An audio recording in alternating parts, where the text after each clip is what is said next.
choice fell upon Paris, a prince of Troy. Though Paris was born to royalty, he had been raised as a simple shepherd, unaware of his true lineage. The god Hermes led the three goddesses to Paris, and each attempted to bribe him for his favor.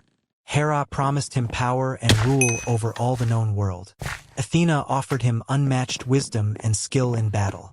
But it was Aphrodite's offer that captured his heart. The love of the most beautiful woman in the world, Helen of Sparta. Paris, swayed by the promise of love, awarded the golden apple to Aphrodite. In doing so, he unknowingly set in motion a chain of events that would devastate his homeland. For Helen, the woman Aphrodite promised, was already married to King Menelaus of Sparta. Paris, driven by his infatuation, traveled to Sparta, where he was warmly received as a guest by Menelaus. However, in the king's absence, Paris abducted Helen and sailed back to Troy. When Menelaus returned to find his wife gone, he was furious. He sought help from his brother Agamemnon, the powerful king of Mycenae.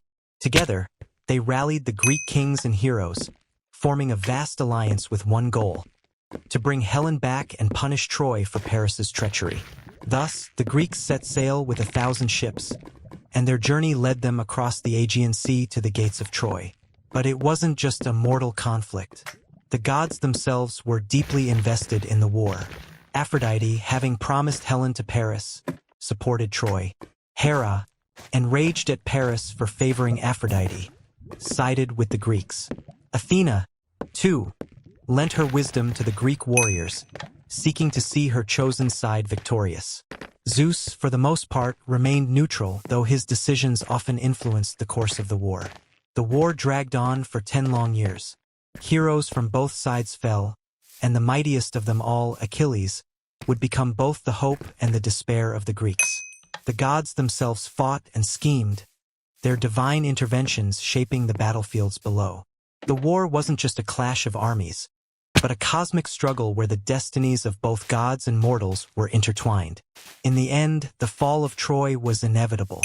But the roots of this legendary war, which caused so much destruction and death, lay in the petty squabbles of the gods.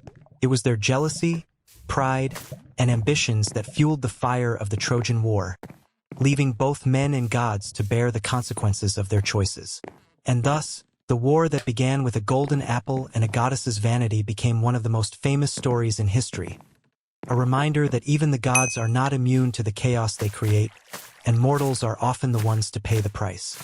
As the war dragged on, both sides faced unspeakable losses, and the whims of the gods continued to stir chaos. Among the greatest of the warriors was Achilles, the invincible Greek hero, son of the sea nymph Thetis and the mortal king Peleus. His very presence on the battlefield was a source of terror for the Trojans, for Achilles, unlike any other warrior, was believed to be invulnerable.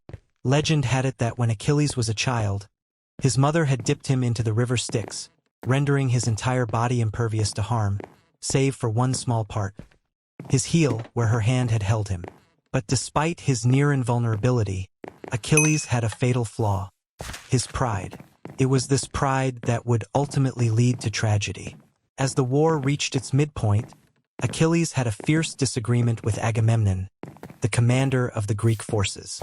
Agamemnon, in a moment of arrogance, seized Briseis, a Trojan woman who had been awarded to Achilles as a prize of war. Achilles, enraged by this insult, refused to fight any longer, withdrawing himself and his forces from the battlefield. With Achilles absent, the Greeks began to falter. The Trojans, led by their noble prince Hector, took advantage of Achilles' absence and pushed the Greeks back to their ships. Hector was a warrior of unmatched courage and honor, respected by both his people and his enemies. As the greatest of the Trojan warriors, Hector had long been the bulwark of Troy, and with Achilles gone, his victories were decisive. The gods, too, watched these events with great interest. Some, like Athena and Hera, grew increasingly frustrated with Achilles' stubbornness, while others, like Apollo, favored Hector and sought to protect him. But the tides of war were not easily controlled, even by the gods. It was not until the death of Patroclus, Achilles' closest companion and beloved friend, that Achilles was drawn back into the fight. Patroclus, seeing the Greeks near defeat, had donned Achilles' armor and led the Myrmidons, Achilles' fierce soldiers, into battle. Believing him to be Achilles, the Trojans retreated in fear, but Hector, the finest of the Trojan princes, confronted Patroclus and killed him in single combat. When Achilles learned of Patroclus' death, his grief was boundless. In a rage fueled by sorrow and vengeance, Achilles re-entered the battlefield with a renewed fury. He sought Hector above all others, determined to avenge his fallen friend. Their confrontation outside the walls of Troy became one of the most famous duels in history. Achilles, driven by his divine strength and unmatched skill, pursued Hector around the walls of Troy. Hector, knowing his fate was sealed, nonetheless stood his ground. He fought bravely, but in the end, Achilles' wrath was too great. With a single fatal blow, Achilles ended Hector's life. Yet, Achilles' fury did not end with Hector's death. He desecrated the prince's body, dragging it behind his chariot around the walls of Troy, as both the Trojans and gods watched in horror. Thank you for watching the whole video.